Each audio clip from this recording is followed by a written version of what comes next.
Dalam fizik, kita bercakap tentang bagaimana dalam undang-undang fizik Newton, Newtonian physics, untuk setiap tindakan ada reaksi yang sama tapi berlawanan. Betul?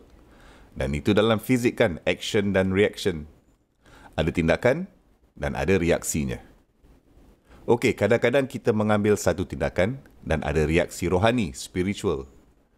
Contohnya, kita mengambil atau membuat satu tindakan dalam kehidupan ini, di dunia ini. Tapi reaksinya tidak dapat dilihat. Reaksinya ada di dunia yang kita sendiri tidak dapat lihat. Reaksinya adalah dengan cara yang kita tidak boleh ukur oleh fizik atau kimia atau biologi, dan reaksi-reaksi itu Allah Subhanahu Wa Taala mengajarkan kita.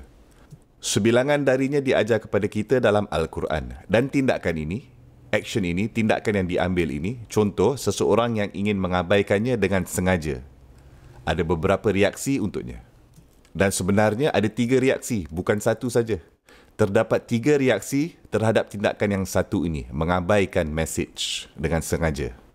Yang bermaksudkan ini adalah tindakan yang cukup serius punya action. Ia mendapat 3 reaksi. Sekarang izinkan saya memberitahu anda bagaimana anda dapat mengingati ketiga-tiganya. Salah satu reaksi itu ada dalam kehidupan ini. Salah satu reaksi tersebut adalah pada hari penghakiman.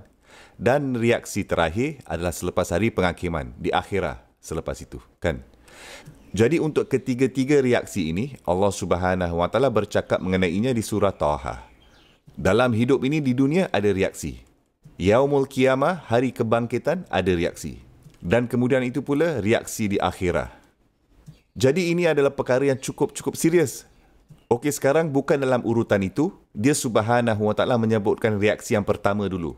Yakni Yaumul Qiyamah, hari kebangkitan. Kenapa? Kerana hari kebangkitan adalah hari apabila kita semua bertanggungjawab ke atas semua yang kita telah lakukan. Dan untuk menyebutkannya dulu sangat mustahak pada ayat 99 dan 100. Allah Subhanahu Wa Taala berfirman, "Waqad atainaka min ladunna zikra." Kami telah memberikan kamu dari kami, terutamanya dari harta kami, kami telah memberikan kamu cara untuk mengingati. Zikra. Sekarang zikir ini adalah Al-Quran. Maksudnya Al-Quran ini. Dan lepas tu Allah Subhanahu Wa Taala berfirman, "Man a'rada anhu." Dan sesiapa sahaja yang mengabaikannya dengan sengaja, sesiapa yang sengaja mengabaikannya, apa yang dia Subhanahu Wa Taala katakan mengenai mereka? Fa innahu yahmilu yaumal qiyamati wizrah. Kemudian orang ini akan menjadi orang yang akan menanggung beban yang besar pada hari kebangkitan. Mereka ada beban yang sangat berat untuk dipikul pada yaumul qiyamah kelak. Cuba dengarkan kehebatan dan betapa beratnya ucapan ini. Ini adalah untuk seseorang yang berkata, aku tak mahu pikul beban sekarang di dunia ini. Itulah yang mereka katakan. Dan Allah Subhanahu Wa Taala berfirman, orang ini yang tidak mahu pikul beban ini sekarang di dunia, jadi aku akan membuat mereka pikul beban yang besar pada yaumul qiyamah, yakni hari kebangkitan kelak. Sekarang kamu boleh pilih, nak mana satu? Adakah kamu lebih suka pikul beban itu sekarang atau adakah kamu lebih suka pikul beban itu di Yaumul Qiyamah esok?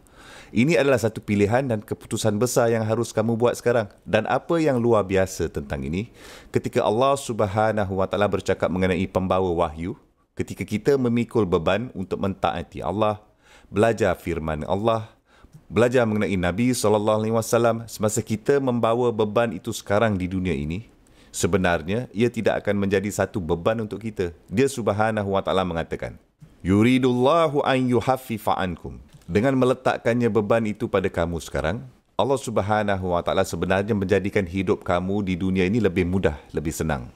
Dia mengurangkan beban dari kamu. Ini adalah kesan yang sebaliknya, kan? Ia tidak berfungsi seperti di dunia ini. Ia adalah kesan opposite. Semakin kita teguh dan cekal membawa dan memikul kata-kata Allah Subhanahu Wa Taala, semakin ringan beban kehidupan kita jadi. Hidup menjadi tidak lebih membebankan, tapi lebih ringan.